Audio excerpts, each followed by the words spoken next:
एक पहाड़ी के नीचे रामगढ़ नाम का एक गांव था। गांव के सारे जानवर हरी घास खाने के लिए सुबह उसी पहाड़ी के ऊपर बसे जंगल में जाते थे और शाम होते होते घर वापस आ जाते थे।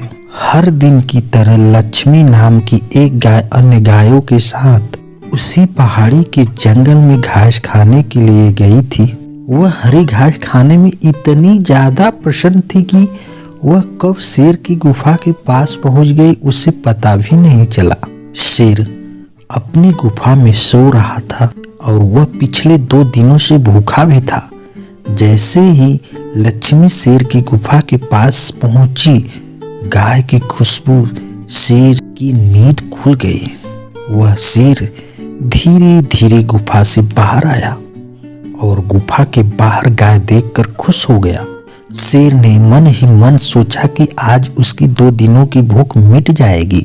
वह तुरंत इस तंदुरुस्त गाय का ताजा मांस खाएगा और यह सोचकर उसने एक तेज दहाड़ लगाई। लक्ष्मी शेर की दहाड़ सुनकर डर जाती है। वह अपने आसपास देखती है तो वहां दूर दूर तक उसको कोई भी दूसरी गाय नहीं दिखी। जब वह हिम्मत करके पीछे मुड़ी तो उसने सामने शेर खड़ा हुआ दिखाई दिया। उस शेर ने लक्ष्मी को देखकर फिर से दहाड़ लगाई और लक्ष्मी से कहा, मुझे 2 दिनों से कोई शिकार नहीं मिल रहा था। मैं भूखा था, शायद इसलिए भगवान ने मेरा पेट भरने के लिए तुझे मेरे यहाँ पर भेजा है। आज मैं तुझे खाकर भूख मिटा लूंगा। शेर की बात सुनकर लक्ष्मी डर जाती है। वह रोते हुए शेर से कहती है, मुझे जाने दो, मुझे मत खाओ। मेरा एक छोटा बच्चा है जो अभी सिर्फ मेरा ही दूध पीता है और उसे घास खाना अभी तक नहीं आया है। लक्ष्मी की बात सुनकर शेर हंसते हुए कहता है, तो क्या मैं अपने हाथ में आए शिकार को ऐसे ही जाने दूं? मैं तो आज तुझे खाकर अपनी 2 दिनों की भूख मिटाऊंगा। शेर के ऐसा कहने पर लक्ष्मी उसके सामने रोने लगती है और विनती करते हुए कहती है, आज मुझे जाने दो। मैं आज अपने बछड़ी को आखिरी बार दूध पिला दूंगी और उसे बहुत सारा प्यार करके कल सुबह होते ही तुम्हारे पास आ जाऊंगी। फिर तुम मुझे खा लेना और अपना भर लेना।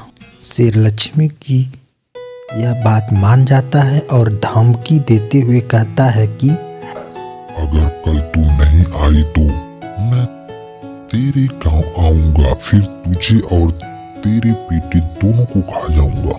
लक्ष्मी शेर की यह बात सुनकर खुश हो जाती है और शेर को अपना वचन देकर गांव वापस चली जाती। वहां से वह सीधे अपने बछड़े के पास जाती है, उसे दूध पिलाती है और बहुत सारा प्यार करती है।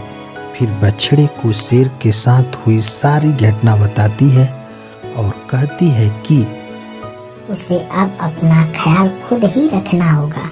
वह कल सुबह होते ही अपना वचन पूरा करने के लिए शेर के पास चली जाएगी। अपनी माँ की बातें सुनकर बछड़ा रोने लगता है। दूसरे दिन सुबह होते ही लक्ष्मी जंगल की तरफ निकल जाती है और शेर की गुफा के सामने पहुंचकर शेर से कहती है, अपने वचन के अनुसार मैं तुम्हारे पास आ गई हूँ, तुम मुझे खा सकते हो।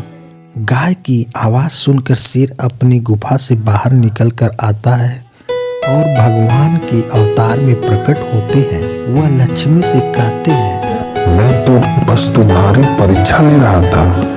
तुम अपने वचन की पक्की हो। मैं इससे बहुत प्रसन्न हुआ। तुम अब अपने घर और बछड़ी के पास वापस जा सकती हो। इसके बाद वे उस गाय को गौ माता होने का वरदान भी देते हैं और उसी दिन के बाद से सभी गायों को गौ माता कहना शुरू कर देते हैं।